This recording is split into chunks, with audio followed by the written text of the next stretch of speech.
Hello दोस्तों, PDS study में आपका स्वागत है। और आज हम लोग देखेंगे वास्तविक संख्या का जो पहला चैप्टर है उसका देखेंगे एक्सरसाइज 1.2 का क्वेश्चन नंबर 5 को क्या करेंगे हम लोग फोड़ देंगे। ठीक है, कैसे फोड़ेंगे देखिए। सबसे पहली बात तो यह है कि सभी स्टूडेंट को ये समझ में नहीं आता है कि क्वेश्चन क्या कर रहा है। ठीक है, क्वेश्चन जब तक आप लोग को समझ में नहीं आएगा तो बनाएंगे कैसे। ठीक है, तो हम लोग इसको पहले समझेंगे अच्छा से। ठीक है, उसके बाद इसको हम सॉल्व करेंगे। ठीक, तो चलिए सबसे पहले क्या देखते हैं कि जांच कीजिए कि क्या किसी प्राकृतिक संख्या n के लिए संख्या 6 टू द पावर n का अंक शून्य पर समाप्त हो सकता है। जैसे हम पढ़ के चल गए, आप लोग को कुछ समझ में नहीं आया। ठीक है, उसी प्रकार सभी बच्चों के साथ होता है। ये क्वेश्चन हम देखे, अधिकतर बच्चा से पूछे भी है, तो ये क्वेश्चन बनाने का तो छोड़िए, समझ में नहीं आता है पहली बात। ठीक है, तो इसको चलिए हम लोग बहुत ही आसान तरीका से इसको समझेंगे कि क्वेश्चन क्या कह रहा है। और जैसे ही हम लोग को समझ में आ जाएगा कि क्वेश्चन क्या बोल रहा है, तब बनाने में कोई देर नहीं है। ठीक है, तो चलिए इसको हम लोग इसको देहाती भाषा में बोलते हैं फोड़ देते हैं। ठीक है, इसको फोड़ते हैं, मतलब इसको हम लोग बनाते हैं। देखिए कह रहा है कि जांच कीजिए, मतलब जांच करने बोल रहा है कि क्या किसी प्राकृतिक संख्या n के लिए, n क्या है? प्राकृतिक संख्या, मतलब प्राकृत या तो प्राकृतिक। ठीक है, प्राकृत होता है। ठीक है, प्राकृत n इक्वल टू प्राकृतिक संख्या माना है। प्राकृत 1 2 3 4 डॉट डॉट डॉट प्राकृतिक संख्या हम लोग पहले से भी जानते होंगे। ठीक है, आप लोग जानते होंगे प्राकृतिक संख्या क्या होता है। 1 2 3 4 डॉट डॉट ऐसे करके जाते रहता है। ठीक है, तो n का जो मान होगा क्या ले सकते हैं हम लोग? 1 2 3 4 5 6 कुछ भी ले सकते हैं। ठीक है, जैसे मान लीजिए 6 का पावर यहाँ पर 2 ले लिए, इसका मतलब n का मान कितना ले? 2 लिए। ठीक है, तो ये कह रहा है कि इतना का अंक शून्य पर समाप्त हो सकता है। मतलब लास्ट इकाई का अंक है, जो इकाई का जो अंक है, जैसे मान लीजिए 20, तो ये क्या हुआ? इकाई अंक। ठीक है, शून्य पर समाप्त हो गया। ठीक है, तो ये कह रहा है कि किसी n के लिए, n क्या है? प्राकृतिक संख्या। तो जैसे 6 का पावर हम लोग 2 ले लिए, n बराबर 2 ले लिए, तो क्या इसमें शून्य पर समाप्त होगा? नहीं होगा। ठीक है, क्योंकि 6 का स्क्वायर कीजिए 36 हो जाएगा। ठीक है, इसी प्रकार हम लोग 7 लेंगे, 8 लेंगे, तो कोई भी आप संख्या ले लीजिए, 0 पर समाप्त नहीं होगा। इसका 0 पर समाप्त होने का मतलब यहाँ पर कह रहा है कि इकाई का अंक 0 होगा। इसका मतलब जैसे देखिए, जैसे 10 हुआ तो इकाई अंक कितना हो गया? 0। तो एक गौर से आप गौर कीजिएगा, 10 20 30 40 50, मान लीजिए 50 है, तो 2 और 5 का अभाज्य गुणनखंड आना एकदम जरूरी है, तभी जाके हम लोग का 0 पर समाप्त होगा। अब बोलेगा कैसे? देखिए पहले हम लोग समझते हैं अच्छा। ठीक है, उसके बाद इसको सॉल्व करेंगे। जैसे 20 हो गया। ठीक है, इसको हम लोग क्या करेंगे? गुणनखंड कीजिए तो 2 10 20, 2 5 10, 5 एकम 5। अब देखिए 2 गुने 2 गुने 5, अभाज्य गुणनखंड हम बोल रहे हैं, बार बार बोल रहे हैं कि 2 गुना 5।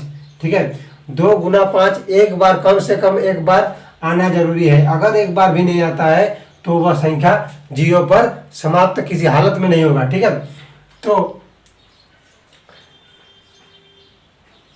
ठीक है, तो आगे चलिए देखते हैं। ठीक है, तो n के लिए संख्या 6 का पावर n अंक 0 पर समाप्त हो सकता है।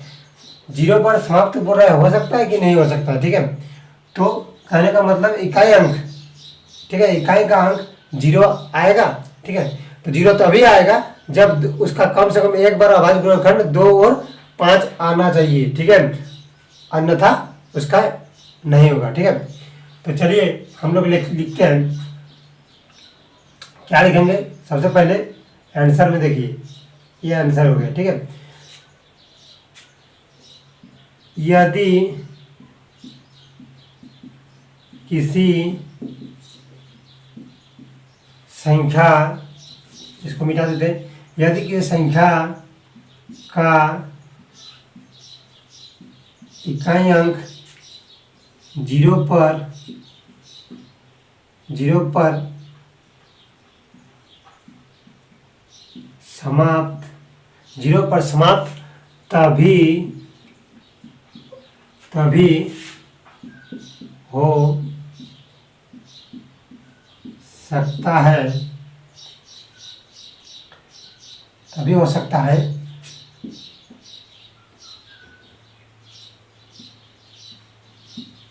जब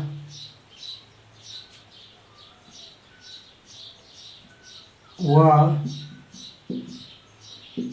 संख्या का अभाज्य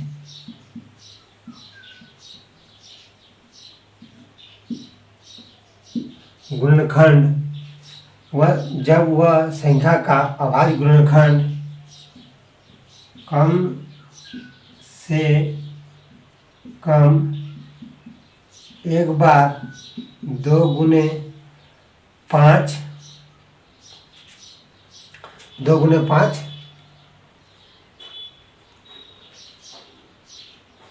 जब वह संख्या का अभाज्य गुणनखंड कम से कम एक बार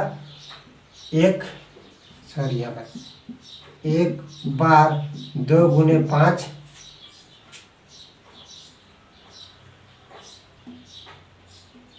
2 × 5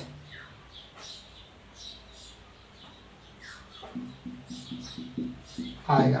ठीक है, मतलब इकाई का अंक 0 तभी हो सकता है जब एक बार 2 × 5 अभाज्य गुणनखंड मतलब आएगा। जैसे मान लीजिए हम लोग जैसे देखते हैं 10, तो देखिए 10 का 2 × 5 = 10 आया, 2 × 5 तब क्या है, लास्ट में क्या है, इकाई अंक में कितना है, 0 है, तभी तो हम लोग को संभव हुआ 2 × 5 आया तभी ना। तो इसी प्रकार से हम लोग, ठीक है, तो इसी प्रकार हम लोग लिखे यदि कि संख्या का इकाई अंक 0 पर समाप्त तभी हो सकता है जब वह संख्या का अभाज्य गुणनखंड कम से कम एक बार 2 × 5 आएगा। ठीक है, अब चलिए आगे देखते हैं इसको। ये तो लिख लिया हम स्टेटमेंट, ये लिखना जरूरी है। ठीक है, अब देखिए, चलिए करते हैं।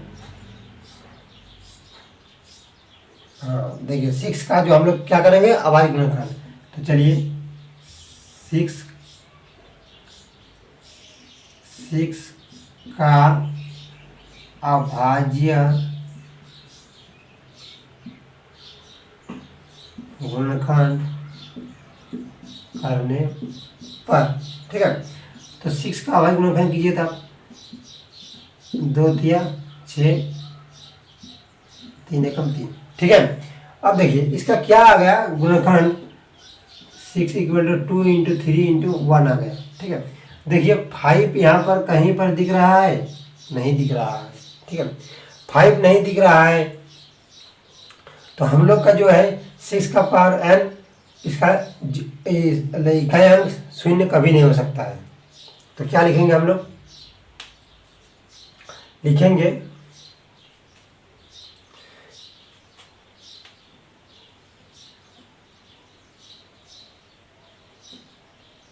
6 का पावर n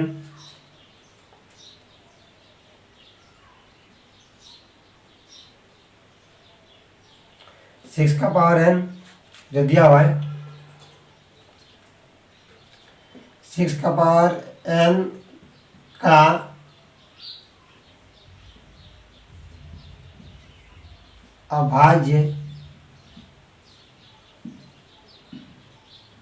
अभाज्य गुणनखंड 2 × 5 का रूप का 2 × 5 का रूप का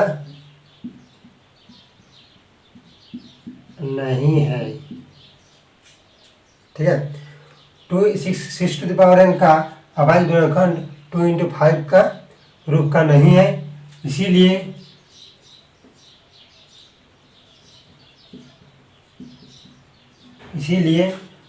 6 to the power n 6 to the power n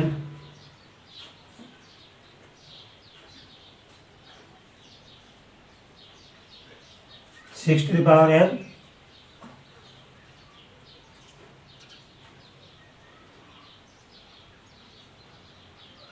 6 to the power n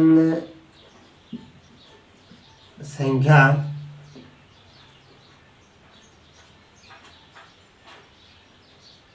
का 0 पर 6 टू द पावर n संख्या का 0 पर समाप्त नहीं हो सकता है। किसी